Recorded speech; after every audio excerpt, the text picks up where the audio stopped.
ನಿನ್ನೆ ಶಾಸಕ ಜೆಎನ್ ಗಣೇಶವರ ಉಪಸ್ಥಿತಿಯಲ್ಲಿ ಕೃಷಿ ಉತ್ಪನ್ನ ಮಾರುಕಟ್ಟೆ ಸಮಿತಿಯ ಸಾಮಾನ್ಯ ಸಭೆ ಜರುಗಿತು. ಕೃಷಿ ಉತ್ಪನ್ನ ಮಾರುಕಟ್ಟೆ ಸಮಿತಿ ಅಧ್ಯಕ್ಷ ಅಂಜಿನಪ್ಪ ಮಾತನಾಡಿ, ಎಪಿಎಂಸಿಯು 25 ಎಕರೆ ಜಾಗದಲ್ಲಿ 91 ನಿವೇಶನಗಳಿದ್ದು 75 ನಿವೇಶನಗಳನ್ನು ಹಂಚಿಕೆ ಮಾಡಲಾಗಿದೆ. ಇನ್ನು 11 ನಿವೇಶನಗಳಲ್ಲಿ ಕಟ್ಟಡ ಕಟ್ಟಿಕೊಂಡಿಲ್ಲ. ಸರ್ಕಾರದ ಆದೇಶದಂತೆ 9 ತಿಂಗಳ ಒಳಗಾಗಿ ಕಟ್ಟಡವನ್ನು ನಿರ್ಮಿಸಿಕೊಳ್ಳುತ್ತಿದ್ದರೆ ಅಂತ ನಿವೇಶನಗಳನ್ನು ಮುಟ್ಟುಗೋಲು ಹಾಕಿಕೊಳ್ಳಲಾಗುವುದೆಂದರು.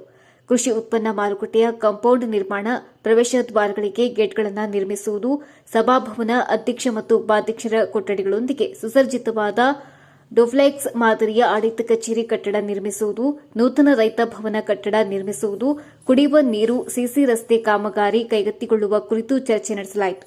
ಈ ಸಂದರ್ಭದಲ್ಲಿ ಎಪಿಎಂಸಿ ಉಪಾಧ್ಯಕ್ಷ ಶರಣಬಸವ, ಸದಸ್ಯರಾದ Habib Rehman, Gurumurthy, T Suresh Reddy, G Dodda Eriswamy, G Suresh Babu, H Krishna Pampavathi, Kasim Sab, Channabasappa, H Thippaiah Yallavva, APMC ಸಹಾಯಕ ಕಾರ್ಯನಿರ್ವಾಹಕ engineer Sudarshan, junior engineer Manjunath, ಪ್ರಭಾರಿ ಕಾರ್ಯದರ್ಶಿ ರಾಜು ಕೊಂಚಿಗೆರೆ, ಮೇಲ್ವಿಚಾರಕ ಸುಕ್ರಸ್ವಾಮಿ ಉಪಸ್ಥಿತರಿದ್ದರು.